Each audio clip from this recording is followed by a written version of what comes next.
gotten a lot more tech savvy as AIDS 2020 has gone on. As we all have. Great. So we will get started right at the top of the hour, but I just want to thank you so much right in advance for joining us today. A lot more tech savvy as AIDS 2020 has gone on. Oh, I forgot to mute it. Not a problem.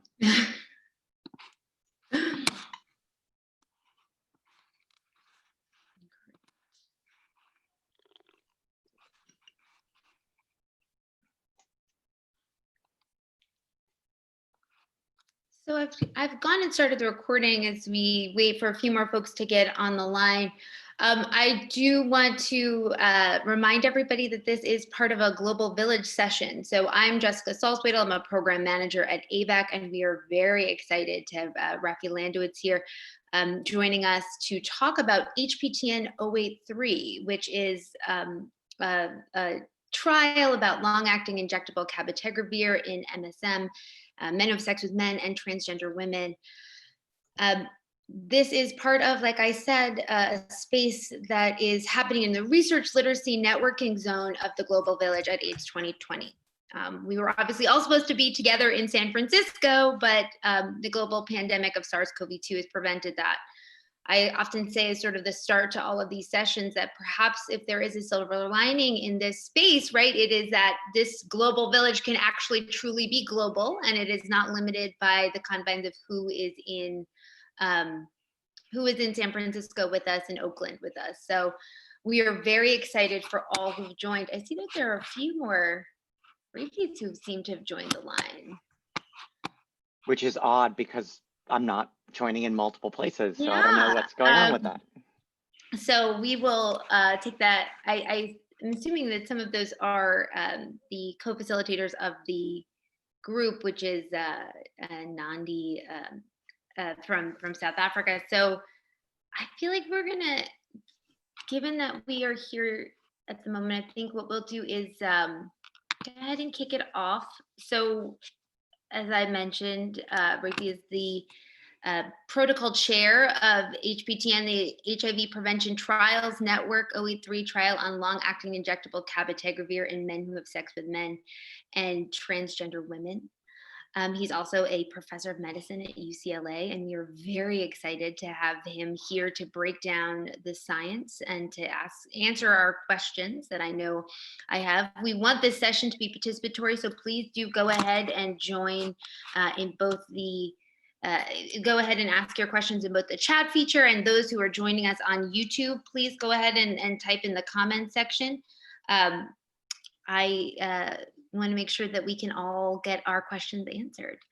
So Rafi, I'm going to just start off with, can you just go through the top line highlights of the results of 083?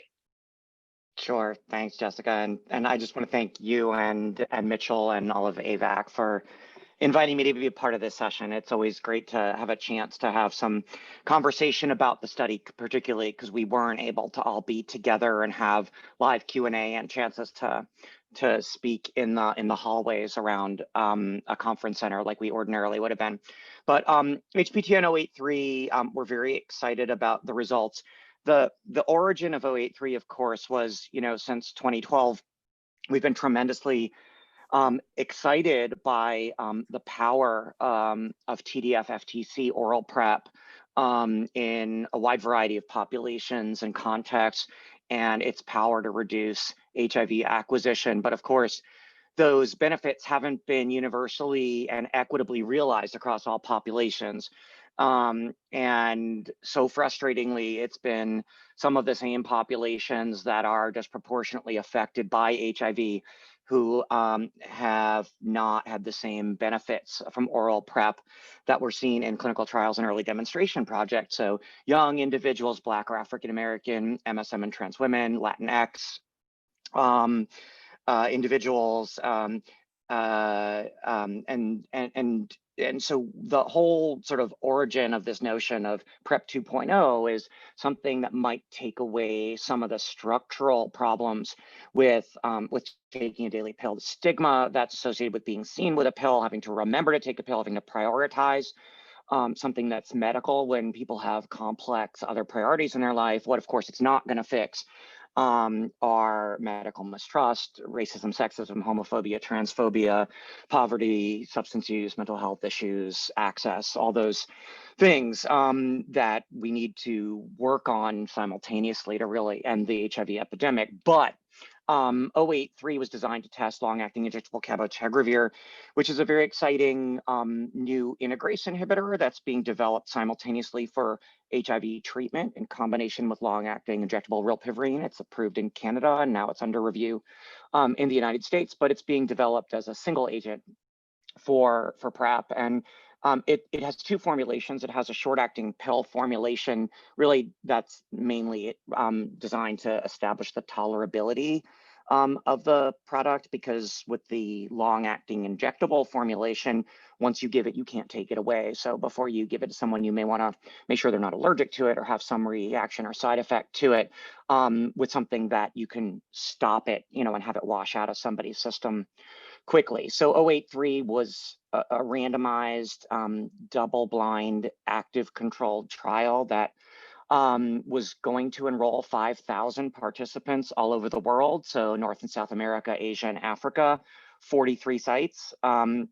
Opened in December 2016, randomized cisgender men and transgender women who have sex with men who are at elevated risk for HIV infection to either daily oral Truvada or this regimen that included cabotegravir. So a month of the pill version to establish tolerability, and then injections every 8 weeks after this 4 weeks between the first two injections, just to get people's levels up. And we were following people for HIV incidents, so new HIV infections. People had to be HIV uninfected coming into the study, of course.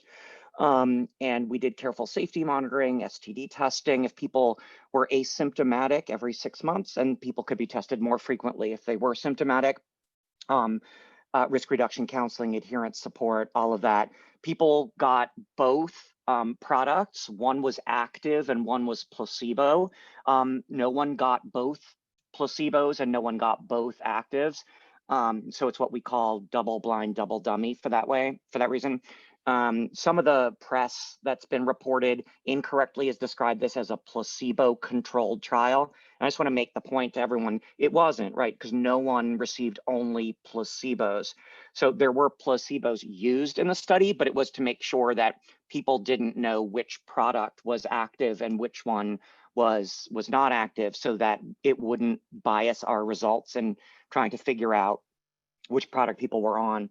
So what happened, and I think you know this from having heard the press releases and now the presentation, is at our first pre-specified interim review by an independent data safety monitoring board at the NIH in May of this year, we had reached 25% of the planned or anticipated HIV infections that would have occurred in the whole trial. And so this interim analysis was conducted, and they advised us that we should stop the blinded portion of the study because there was tremendous efficacy for cabotegravir. And when we looked very carefully in a nuanced way, the confidence interval around the point estimate, and the point estimate was 2/3 fewer HIV infections in the cabotegravir treated participants than in the TDF FTC treated participants, that it clearly excluded 1.0 in that hazard ratio, and that's the definition of superiority. So it is a superiority result. It happened very early in the study. The study wasn't supposed to stop for another 2 years, but the results are so definitive that the DSMB recommended that we unblind participants and we tell them which arm they're on, and that we offer everybody the choice of going on to cabotegravir if they want to, as soon as we can get drug supply to each site and make that available. So I'll stop there, and I think that's the top line. It's tremendously exciting, and we hope will lead to regulatory approvals. Obviously, we're super excited and eager to see the results of HPTN-084, our sister study that will that does the same comparison for cisgender women. So it would be great to have a product that could be used across the most at-risk populations globally. Great. No, and you said a couple of really interesting things that I want to pick up on. But the first is, I just really want to commend you that this trial is, like you said, it really reached out to vulnerable populations. And it does have, I want to just make sure that we know 50% Black or African American in the US enrollment, 12.4% transgender women representation worldwide. So this is a really significant study because it does have statistically significant results for these populations. So I do want to just make sure that we note that right on the top. The next thing I do want to clarify, I want to make sure that we're all starting from the same place as far as terminology and language. And so this idea of hazard ratio and non-inferiority versus superiority. Can we talk a little bit about what the difference between non-inferiority and superiority means when it actually comes out in the population? Yeah, thanks, Jessica. It's very vexing and confusing, isn't it? So they're statistical terms, and the statistical term non-inferiority is a term that when I sort of, I'm not a statistician, so the way I think of it is it means not worse than.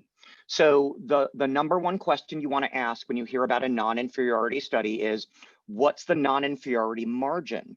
So when, a lot of HIV treatment studies for people living with HIV, they'll use plus or minus 10%.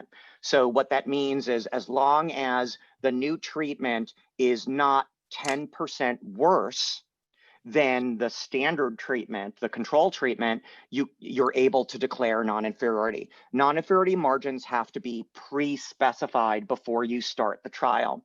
In this case, we had pre-specified a non-inferiority margin of 23%, and that was based on a lot of discussion with the FDA, with experts, and the idea was you want to preserve half of the effect that was seen in the placebo-controlled Truvada trials, and that's population specific, so that's MSM and trans women.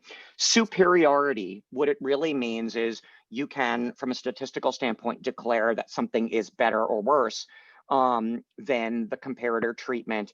And that means that you have excluded 1.0 from a hazard ratio. A hazard ratio is like the relative effect that you've described. And 1 means, is the point estimate that where they're the same. And so if your 95% confidence interval around whatever hazard ratio you get in the trial excludes 1, you have a superiority result.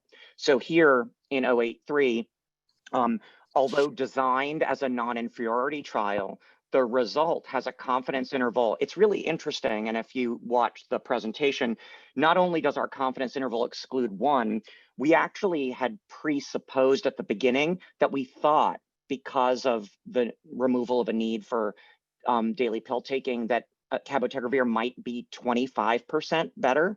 So we designed the trial assuming that the hazard ratio would be 0.75.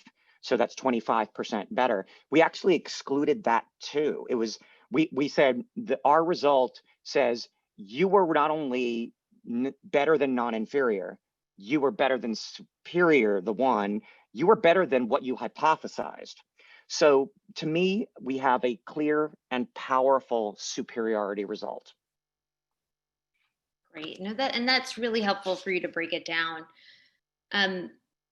So I'll ask this question, but just on that piece about superiority, obviously this was cabotegravir versus TDF-FTC. Do we have any insights on how it might compare to Descovy? So great question. Answer: no. We didn't test it compared to Descovy. I think everyone probably on this call is aware of the Discover results, where FTAF and FTDF were shown to be non-inferior in the Discover trial. So it's always a dangerous thing to make cross-study comparisons. So I think probably a lot of people would want to say, well, if FTAF and FTDF were non-inferior and CAB is superior to FTDF, doesn't that also mean that it's superior to FTAF? And the answer is no, you can't say that from our study. We didn't compare that, so we don't know.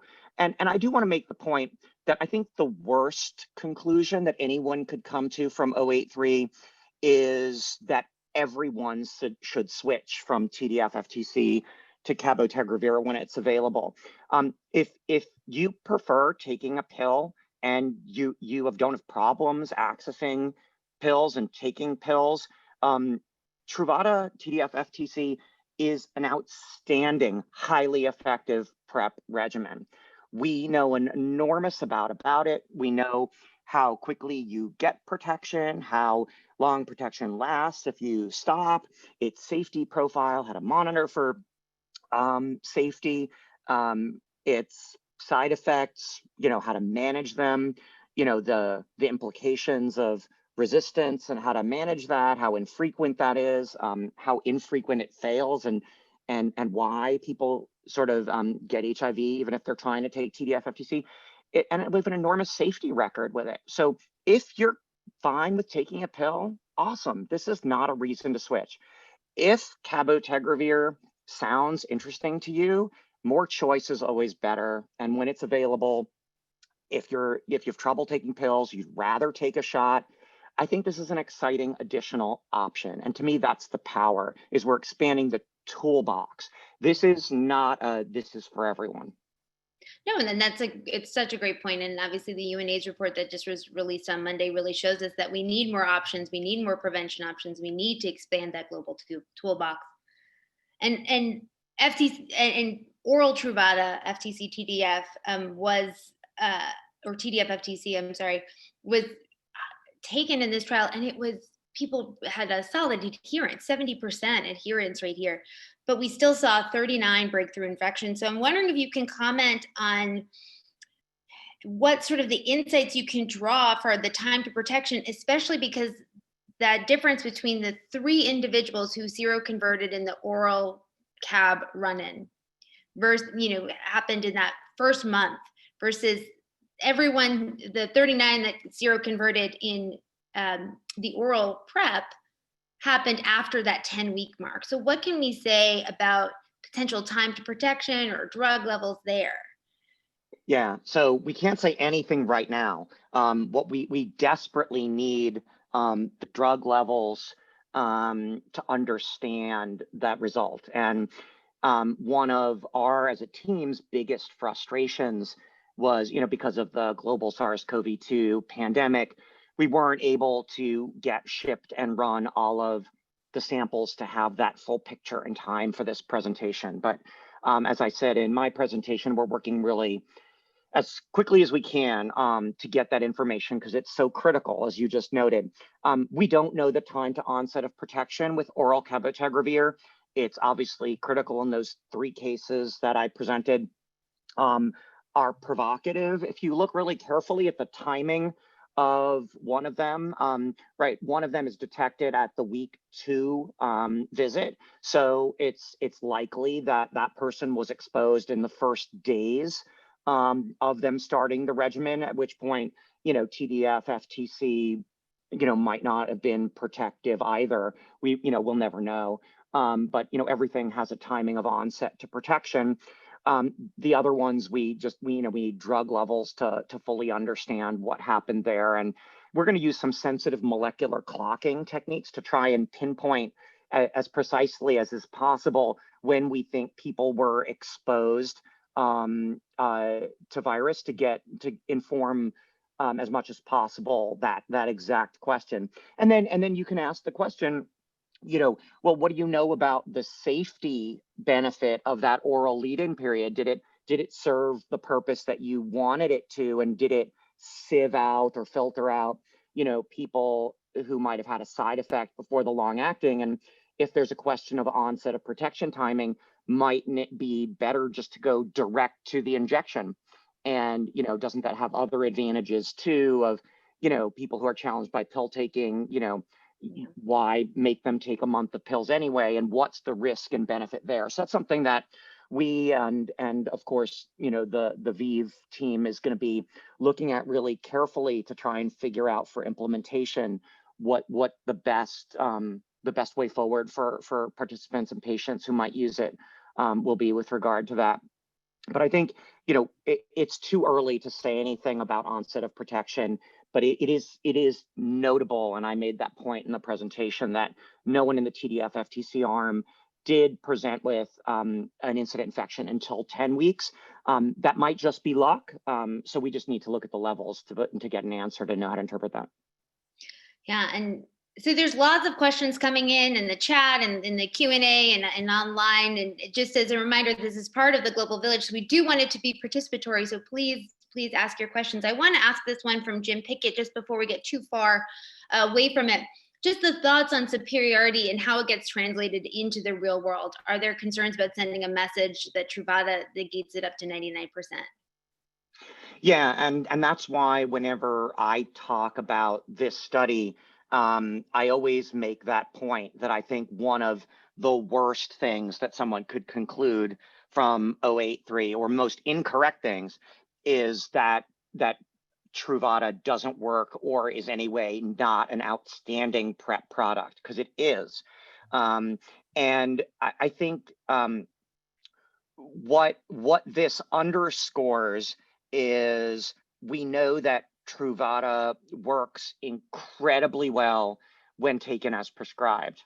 And 083 by intention enrolled a population of participants who wanted something, or wanted to try something other than a daily oral pill.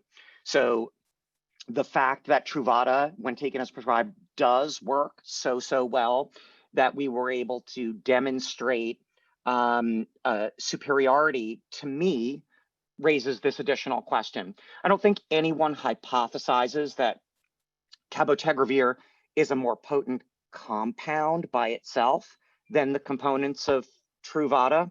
What I think we've shown is there's a structural intervention difference here. When you take away the required behavior of frequent pill taking, you, for lack of a better word, and then this is hypothesis, we need the drug levels to support this, you cover more sex acts without having to have some people do something on a routinized basis to keep themselves protected. That's my hypothesis, but we need the drug levels to fully understand that. And I think that's really important, because if taken as prescribed, it would be virtually impossible to show that something were superior to Truvada. It works incredibly well.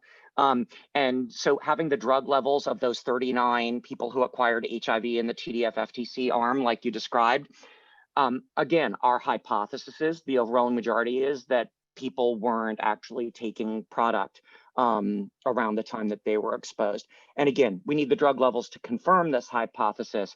But we know the context in which TDF FTC tends to be permissive to HIV acquisition, right? People not taking it, the extremely rare case of resistance being transmitted, or there's one case in the literature, of course, of sort of ulcerative sexually transmitted rectal infections and multiple exposures. In the context of that, is there some sort of overwhelm effect where, sort of the way a river can overflow river banks no matter how high you put the sandbags in a flood, nothing is going to be 100% protective. And there's at least one case in the literature where that's at least one hypothesis as to what happened. And we need similar now understanding of cabotegravir about in what circumstances is it permissive to infections. And it's going to take us some time and probably more experience to get as nuanced an understanding of how cabotegravir works as now we have with TDF FTC, which has been being scaled up since 2012. So I guess we need to ask people to be a little patient with us. Yeah, and there's a couple of great implementation questions, which I think we're going to get to, especially the advocates kind of asking. But I want to make sure we break down all the science of the actual study and to make sure we're all on that same page there. And so one of the questions that's come in is this idea of, do you have a hypothesis about the 5 infections for the people who actually were, going and following the protocol to the letter and got injections on time? Can you say anything, or does it tell us anything about potential resistance, possibly? Yeah, no, it doesn't tell us anything, and we need those data. Right, my questions, the questions that it immediately asks, that I ask are, number one, what were the cabotegravir levels? Just the injections were on time, that's true. But, if you look back at the phase 2 data, there is, significant variability in the drug levels. And we know that sex at birth has a lot to do with drug levels. Obviously, that was consistent across all the people in 083. And we know that BMI is a fairly big contributor to drug levels. And that doesn't seem to be what's going on here. There was nothing sort of unexpected in the BMI levels of those 5 participants. But so the question is, that if you look in our HPTN 077 tail phase paper, which is now in Lancet HIV, those 2 parameters only account for 10% of the variability in the drug levels. So there's a lot that we don't yet understand about drug levels. So getting the drug levels on those 5 participants and trying to figure out when we think they were exposed to HIV is critical. A lot of people have asked me, do we think that they were exposed to cabotegravir resistant virus? I would be surprised if that were the answer, just because circulating integrase resistance is still quite rare. But, obviously we'd like to interrogate that and see, and, were there drug-drug interactions, that could have played in. There are very few drug interactions that are known with cabotegravir, and most of them are excluded for people who are being in the protocol. So I think we have a lot to learn about those 5 specific circumstances. Great. So just a few questions on the actual protocol itself, or the actual trial conduct itself. So in the absence of drug levels, was there any qualitative data on oral adherence to Truvada? So 2 things. So yes, there are drug levels. There are plasma tenofovir levels, and there are dried blood spots that are being analyzed. Yes. So during step 1, people not only did self-reports of adherence, but there were pill counts done at the sites. And I had the pill counts actually on the slide for the seroconverters, that for both the TDF FTC and the CAB seroconverters, if people want to go back and look at that. And then we have refill information during the injectable oral comparison. We actually didn't do pill counts, but we do have ongoing drug levels, obviously. Great. And then somebody also asked in the question, just what are the monitoring of cognitive function for trial participants? So we have a neurologic battery, because obviously, integrase inhibitors have been in some studies associated with neurocognitive side effects. So we didn't do formal neurocognitive testing, but we had a standard neurosymptom battery that was asked at every visit. So we do have neuro information on people to see if there were neurologic side effects. I'm not sure if whoever asked the question was sort of thinking specifically about things like seizures, which had been reported as a concern with cabotegravir early on. So the seizures that we saw in 083, I'm not remembering the exact number off the top of my head. I want to say 7, but I'm going to need to check on that. There actually were more seizure events that occurred in the TDF FTC arm than there were in the cabotegravir arm. So we were a little relieved to see that, because there was this question early on about an association of cabotegravir with seizures, but that was not supported in 083. Great. So kind of moving on a little bit more, you can't talk about cabotegravir without talking about the tail. So I'm wondering, just to get your thoughts, can you just break down what that tail means? What is the significance? What could we be worried about? Yeah, thank you. So if anyone on this webinar has not watched Susan Bookbinder's plenary from AIDS 2020 on the future of prevention. You must. It's brilliant. She's brilliant. It's a tour de force. But she does a really beautiful and elegant description of the long-acting tail and what the concerns are. And I'm going to steal her conceptualization here because she's so brilliant.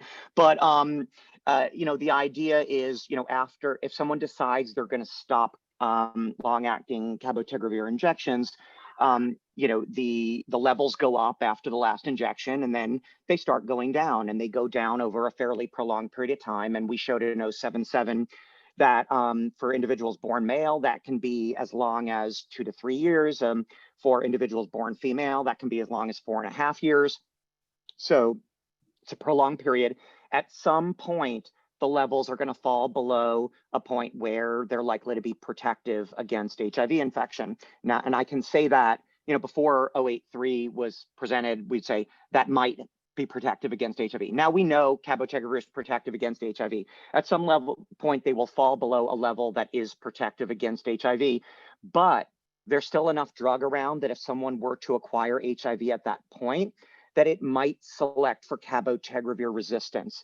And then, so if that happens, and we don't know yet that that happens, the million-dollar question is going to be, if you acquire HIV with cabotegravir resistant virus, would it still be treatable, suppressible with dolutegravir or bictegravir, which are our first line regimens, and of course TLD, now WHO first line recommended regimen. And not all genotypic mutations that confer resistance to cabotegravir also confer resistance to those agents. So having the details of what is known about resistance in that specific setting is really critical to understanding, how globally scalable this is going to be, and how feasible this is going to be. Obviously, that's one of many, many questions required for implementation, but that's a particularly important one, particularly given TLD as first-line treatment globally. So 083 may be able to inform that a little bit. I suspect because of the small number of infections that occurred in the cabotegravir arm of 083, it may not be until there's wider implementation then we get a fully nuanced picture of that particular clinical scenario. Yeah, I think that the tail is something that everybody is sort of thinking about, not just certainly for this idea of resistance, but certainly also for the implementation factor. And so one of the things that came up again in the chat was this idea of, can you comment about, when you're thinking about implementation, the requirement for 6 visits a year, and that might be a heavy lift for the clinic for an individual. Yeah. Any thoughts on that? Yeah, thank you. I think this is sort of one of the largest implementation questions. I think there are many, and what I would add to that. So, I mean, from that question, I think you could immediately say, does it have to be done in a clinic? Can it be done in a non-medical setting? Can it be done in a family planning setting? Can it be done, in firehouses, in pharmacies, in bathhouses? What are the contexts in which this could be delivered? How could it be done safely? Can it be done at home by a partner? Can it be self-injected? Can there be alternative injection sites, right? Because right now it's a gluteal injection. Can you do it in the thigh? Because, in 083, we excluded anyone who had buttock fillers or buttock implants, which unfortunately excluded a large number of transgender women, particularly in South America.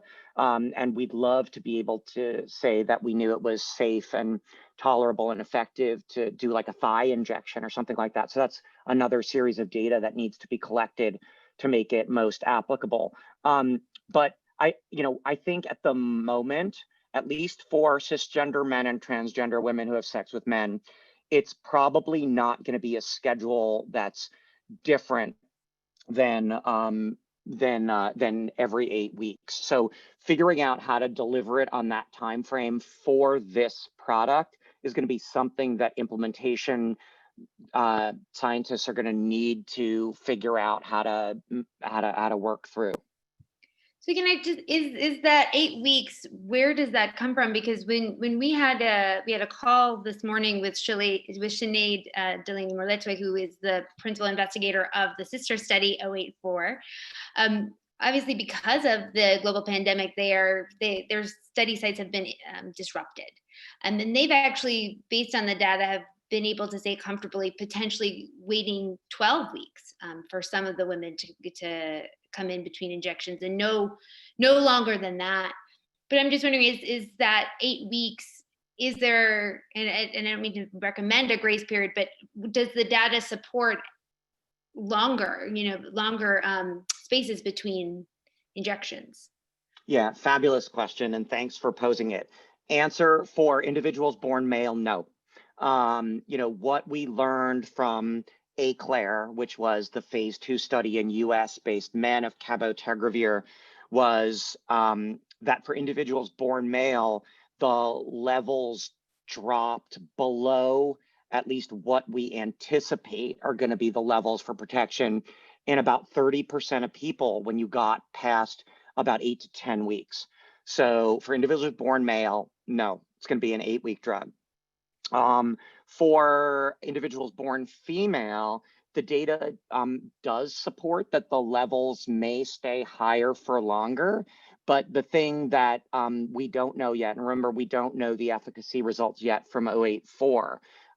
So I'm gonna guess that Sinead was not trying to imply that they know that there's efficacy out to 12 weeks. It's the drug levels do sustain a little longer in individuals born female. However, that needs to be counterbalanced by the animal models that supported the phase 2 and now the phase 3 studies in women suggest that you might need higher levels for vaginal protection than you do for rectal protection. So we don't know how that's going to balance out. So I think, in the SARS-CoV epidemic, everyone's just trying to keep everyone safe and be as reasonable as possible, but we don't know. No, it's really helpful. That's a great explanation. And I think there's lots of questions again coming in on the chat and in the Q&A. And again, we welcome as many questions and thoughts as people have. So I think going into this idea of the tail and implementation. So in your presentation, you talked about the retention rate of the trial going from 90 to 75% by 24 months, and then also the reporting of mild and moderate adverse events. Again, I just want to get your thoughts on what are your thoughts on the potential acceptability of a product like this in the general population? Yeah, so amazing question, right? And the other point that I love that Susan Bookbinder made in her plenary, and you might be able to tell I have an intellectual crush on her. Is that we know from the family planning literature that fully 50% of women who were using an injectable contraceptive didn't come back. I think it was at the 6-month time point when using an injectable. So this isn't gonna, solve all retention problems or stop people from defaulting from PrEP the way we sort of are seeing people do it with TDF FTC. But I think the retention rates dropping off like that in 083 were really reflective of the population we enrolled. We enrolled a really young, my sense was really elevated risk population whose lives just were very chaotic. Completely anecdotally, we, an example of the kind of participant that we had in 083 was we had someone who enrolled at one site and joined a traveling circus and moved from site to site to site to site to site over the course of the study and ultimately disappeared. But, people when they're young and and have a lot of other priorities other than anything that's medical in their life, that's what they're going to prioritize. And it's challenging to retain someone in a really visit intensive and prolonged study like this, even with the highest of commitment to it on their part. So that's my sense of what happened. I think the acceptability of the product, honestly, was quite high. I wasn't just the protocol chair of the study. I also led the study at my site in Los Angeles, and so I got to interact with 65 participants at our site over the course of this study and get to hear their stories about using this product. And I think like we saw overall, there's a very small handful of people who don't like injections and they don't tolerate the injections well. And they're like, forget this, I would much rather take a pill. This isn't for me. And I think that's great. And I think that's really important. And it's a reminder that it's not for everyone. But I think the majority of people really said, yeah, it hurt a little bit after I got this injection, but it wasn't a big deal. It didn't stop me from doing my stuff. Maybe I had to skip the gym one day, or I was a little uncomfortable at work for one day, but it wasn't that big a deal. And it's worth it to not have to take a pill every day. So my sense is that people are really looking forward to dropping their placebo pills and being able to continue on with just an injection. But again, we do have a qualitative sub-study in 083, and I think it'll be really important and rich data to get information on the lived experience of using both products from a diversity of geographies and populations to really understand, who this is right for and who maybe not. Great. I will open it up for questions to the group, but I did want to ask a clarifying question came in. You spoke before about individuals who were born male versus individuals who were born female and the differences in the drug levels on the tail. Can you speak about, for trans women who are obviously taking synthetic hormones, is there a difference, and does that impact? Yeah, great question. So, in HPTN 077, we looked at individuals born female who were using hormonal contraception, and we did not see impact on cabotegravir drug levels from that. We do have a very specific secondary objective in 083 to look at the interaction between cross-sex hormone therapy in trans women and the effects on cabotegravir. And we just don't have those data yet, but that is an objective that we're going to be looking at, because obviously we know that that's a really critically important piece of information for the trans community, to make sure that people are comfortable, that there aren't drug-drug interactions, and that it's safe. Sorry, I muted myself. So I'm going to open it up. There's a lot of questions that I'm happy to ask, but I'm sure people would like to hear other voices as well. So would anybody like to ask their question directly to Rafi? I can go ahead and unmute those who raised their hand.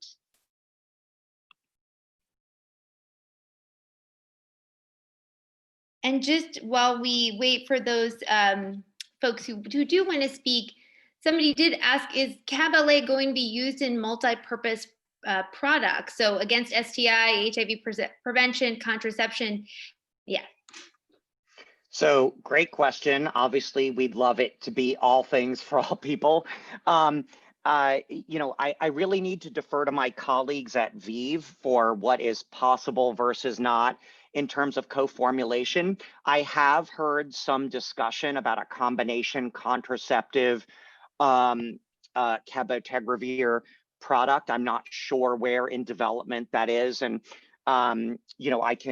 whoever's interested in that in particular, if you get their contact information, I can refer them to the appropriate people at ViiV who can talk about what's publicly shareable about that development program. Great. So I'm going to Jim, you should be able to speak. Can you hear me? Yes. Yes, we can. Hey, Jim. Hey, Rafi, great conversation. Thanks so much for doing this. I have a couple of questions. I'm trying to make them quick. First one, do you know if ViiV is committed to waiting for 084 data before submitting a package to the FDA for approval for prevention?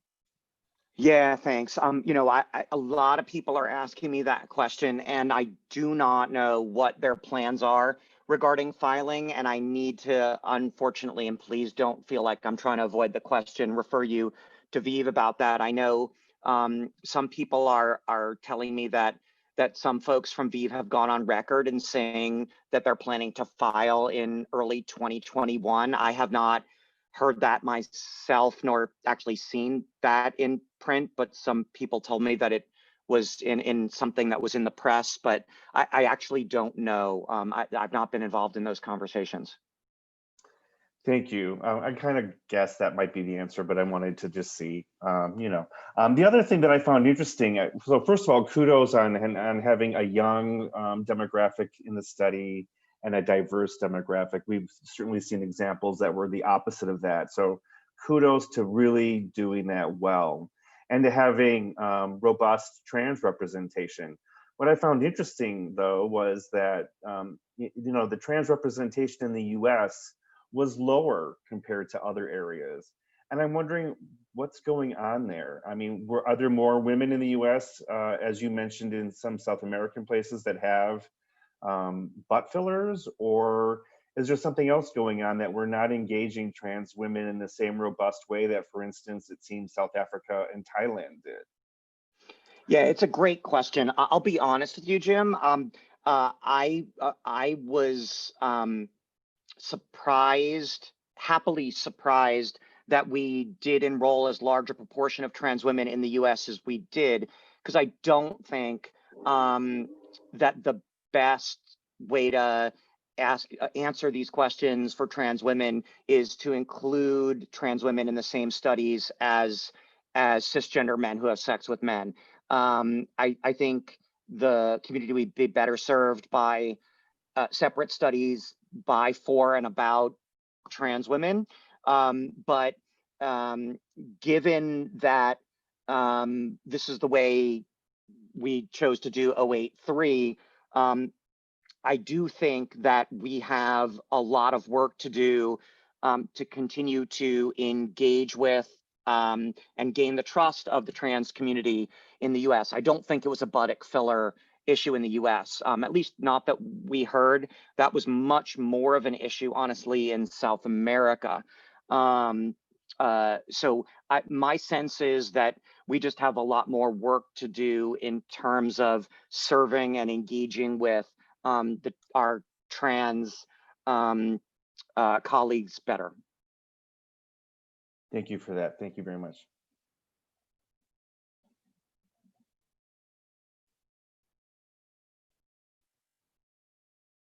Jessica, I think you're muted. Sorry, thank you. So we had another question come in from Navita Jain. Navita, you should be able to speak now. Can you hear me? Yes. Yes, we can. Perfect. Thank you so much for the really great talk and a lot of excellent questions that have already come up. I had two questions as well. The first was, I was hoping that you could speak a little bit more about community engagement in the trial, and in particularly good participatory practice and how it was implemented throughout 083. So I'll stop there and then I'll ask my second question. Yeah, so we're really lucky in the HPTN to have a really incredible set of community program managers that we worked with. Cheryl Blanchett, Jonathan Lucas, Marcus Bryant, who led our community engagement activities. And we had community educators designated at each site that worked closely with those community program managers throughout the whole development process and conduct of the trial, everything from trial design to education around why individuals with gluteal implants and fillers were going to be excluded from this initial work, which I think the trans community rightly really took us to task about. But I think it was a productive conversation, and sort of the commitment to them was that we would pursue alternative injection sites that would allow a greater variety of folks to participate in trials once efficacy had been demonstrated. So now it's on us to go back and fulfill that commitment. So really, I have to take my hat off to the community program managers and the community engagement staff at each site, who really went above and beyond to educate communities locally about what the study was about, why it was important, why the really burdensome visit schedule was necessary, why the placebos were necessary, why taking the risk of being on an experimental product was important to do, and how to keep people as safe as possible while evaluating this product. And now we're working with them very carefully and closely to make sure that all this information is messaged back to the communities that trusted us to participate in this study.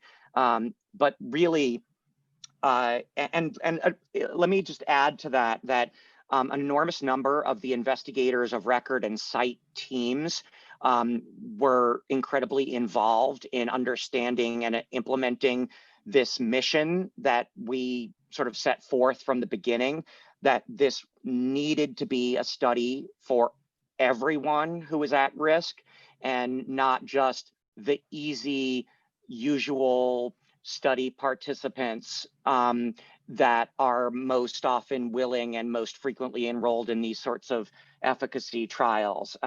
So the fact that people sort of acknowledged and bought into this shared consciousness that you need a commitment from the top down to work with the most vulnerable communities and take the time and the effort to do that, that led to this success. And we didn't enroll the trial as fast as was originally planned, because we insisted that it be done to this standard.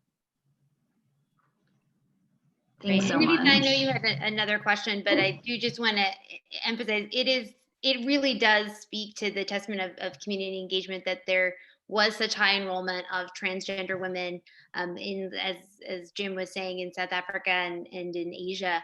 And really, how can we continue to build and capitalize to make sure that this engagement doesn't just stop from the trial, but really continues out to the implementation, so that we do have equity of access for everybody.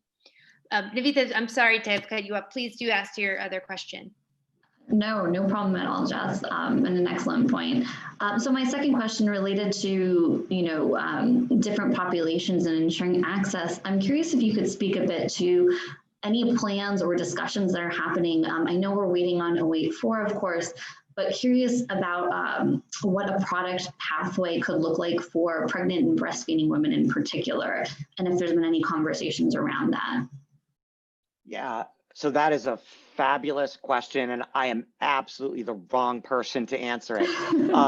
Navitha, if it's okay, I'm going to put you in touch with Sinead. Sinead and Mina and the 084 team and lots of others, including folks at Gates, at PTN, at NIH, are thinking about that very carefully. And there are pregnancy and breastfeeding sub-studies in 084, and I would be completely out of line to try to speak to that without referring you to them. So if with your blessing, I'm gonna put you in touch with Sinead and her team. Absolutely, that's completely understandable. Thanks, Ruthie. Sure.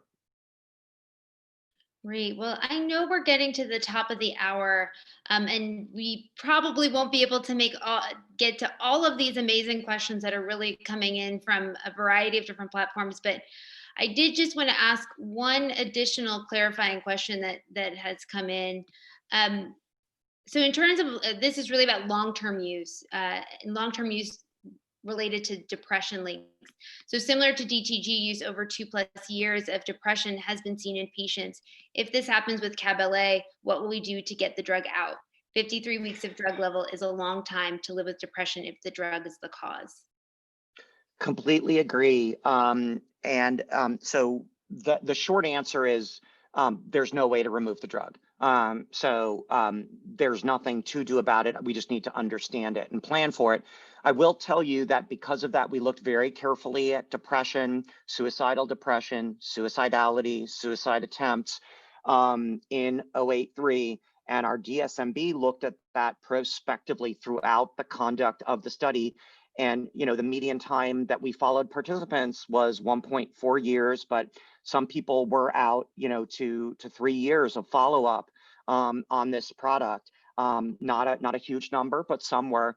And the DSMB and the final data suggest that there is no difference in the rates of those depressive events between the two arms.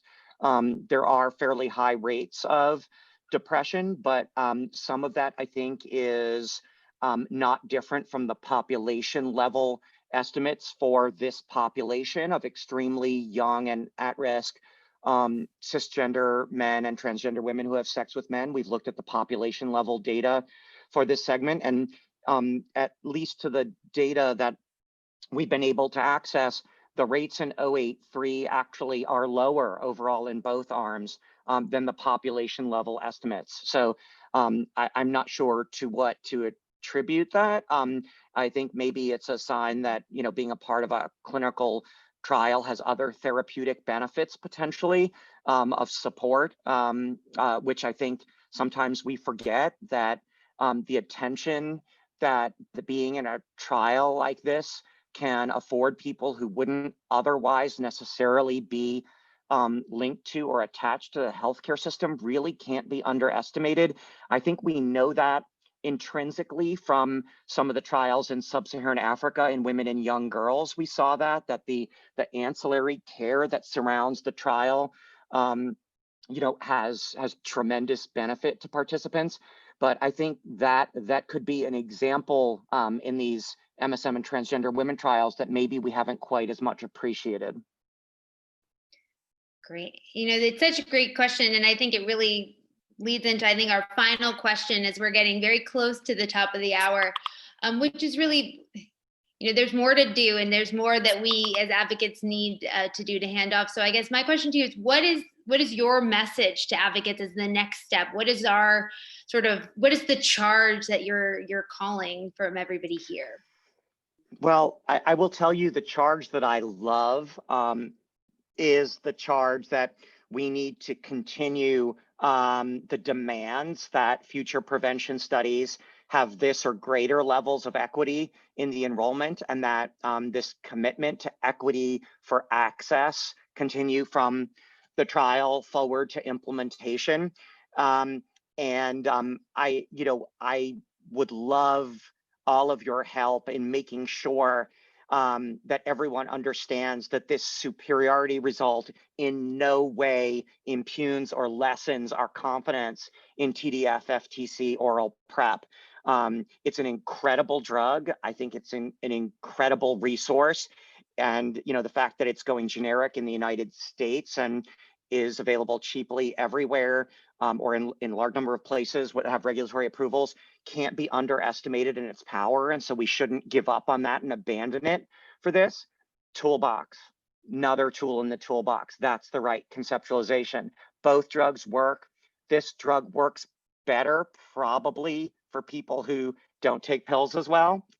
And that's the message. We still have a lot to learn about cabotegravir. And thank you all so much for supporting and encouraging this research and all of the studies that will follow to support implementation and further expansion of the toolbox. Great. Well, thank you so much, Ravi, for joining us. I think this has been such a helpful conversation to break down the science and to really dig into some of the details of this trial. I know that we have more to come and more to do as advocates and more to look for to really get this out to, like you say, expand the toolbox, but to also make sure everybody has access to it. So thank you so much, Ravi, for your time today and your expertise. Thank you all. Have a great day. Have a wonderful day, everyone.